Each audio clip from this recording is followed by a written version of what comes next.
साहिबान कदरदान पूरा खानदान आ गया है आपका झुमरू भाईजान। चलिए खोलते हैं फिर से झोले की दुकान और शुरू करते हैं प्रोग्राम की जान। मेरा भारत महान, किस्से कहानियां इसकी शान। तो बेटा झुमरू खोल दे झोले की दुकान। अगड़म बगड़म छोड़म पकड़म और ये पकड़ा एक और किस्सा। दोस्तों ये किस्सा है पुनर्जन्म का। अब क्या है ये किस्सा, ये बता रही हैं पटना से हमारी श्रोता शेफाली राय जी।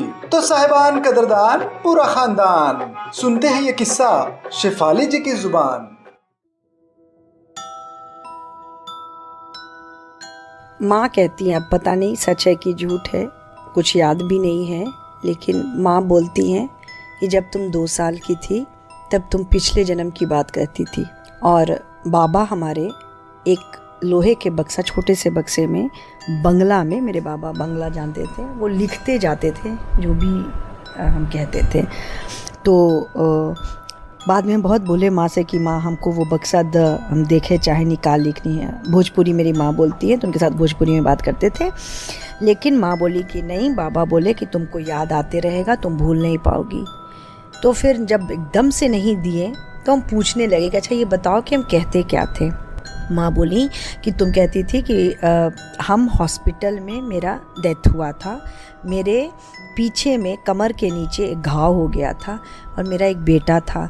मेरा पति हमको बहुत प्यार करता था, हम लोग सिनेमा जाते थे और हम उस उम्र में 2 साल की उम्र में कहते थे कि मेरी सास बहुत अच्छी स्वभाव की हैं, वो मेरे बेटे को हमेशा रखती थी, कहती थी जाओ तुम लोग सिनेमा देख के आ जाओ।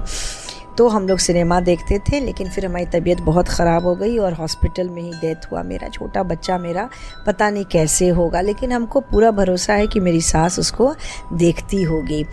तो मेरे एक बुरो बाबूजी थे, मतलब मेरे फादर के बड़े भाई, वो हमेशा बोलते थे कि बेटा कहाँ तुम्हारा घर है बताओ। तो उनको हम बताते थे कि बालू है पूरा, हमारे फादर इन लॉ का हेलीकॉप्टर है, ऊँट से ट्रैवल करते हैं। तो कभी कभी मेरे माँ बाबूजी को लगता था कि ये सऊदी अरबिया की बात कर रही है, फिर उनको लगता था कि नहीं, हो सकता राजस्थान की बात कर रही हो। तो ये लोग बस जगह का नाम हम नहीं बता पाते थे, लेकिन बोलते थे कि आप लोग चलिए तो हम पहुंचा देंगे। तो मेरे बुरो बाबूजी मजाक में कहते थे कि हम जाएंगे तो ज़रूर, लेकिन खाना नहीं खाएंगे। और 2 साल की उम्र में हम रोने लगते थे, बोले नहीं तब तो मेरी सास को बहुत दुख होगा, इसलिए आप अगर आना है तो आपको खाना खाना होगा। तो ये बात हमेशा बोलते। और मेरी मौसी लोग सब, कोई चाची फुआ सब हमको घेर लेती थी और एक एंटरटेनमेंट की तरह बीच में बैठ के, 2 साल का बच्चा जो बोलना भी ठीक से नहीं जानता है, वो पूरी बात कैसे से कहता था और कॉन्फिडेंटली, और सब कोई उसको एंजॉय करते थे। फिर हमको हमेशा बोलते रहते थे कि बोलो बोलो।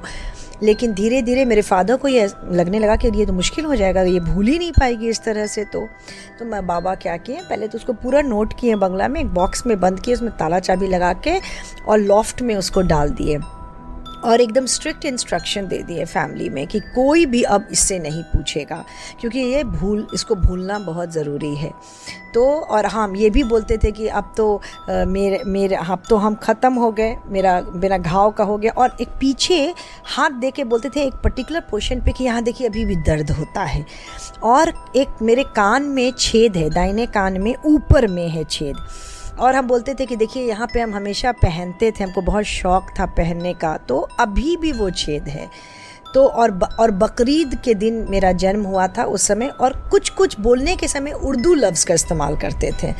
तो उर्दू 2 साल की उम्र में बोलना अजीब बात है, वो सबको लगता था कि ये शायद इस्लाम धर्म की थी या मुस्लिम महिला रही होगी, लेकिन कुछ भी ऐसा तय नहीं हुआ। और बाद में बहुत कोशिश भी किए, लेकिन एक बिल्कुल भी याद नहीं है। जो माँ लोग कहती हैं, मौसी कहती हैं, वही याद है, हमको तो बिल्कुल भी याद नहीं है कि क्या बोलते थे। पर अब लोग उसको नकारते हैं और कहते हैं नहीं ये बात गलत है, ये झूठ बात है। लेकिन मेरी माँ जानती, मेरी मौसी जानती हैं, और वो सब लोग क्यों झूठ बोलेंगी जब सब कुछ वो मेरे मुंह से सुनी है।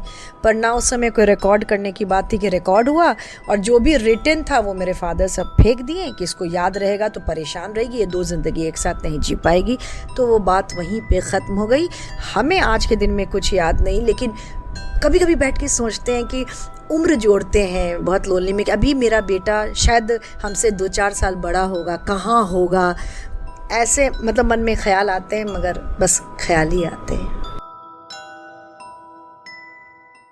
भाई वाह, मजा आ गया। हाँ तो दोस्तों, आप भी अपने क्षेत्र की कोई रोचक कहानी हमें जरूर सुनाएं। अगर कहानी नहीं है तो कोई ना कोई लोकगीत तो जरूर होगा। भाई गीत ना सही, कोई ना कोई छोटा सा किस्सा जरूर होगा। तो बस उसे मोबाइल वाणी के मंच पर रिकॉर्ड करें। अपनी बात रिकॉर्ड करने के लिए फोन में अभी दबाएं नंबर 3। तो साहिबान, कदरदान, पूरा खानदान, अब समय है झोला उठाने का। अगले हफ्ते फिर मिलेंगे इसी दिन इसी समय कुछ नए और अनोखे किस्से कहानियों के साथ। तो सुनिएगा जरूर।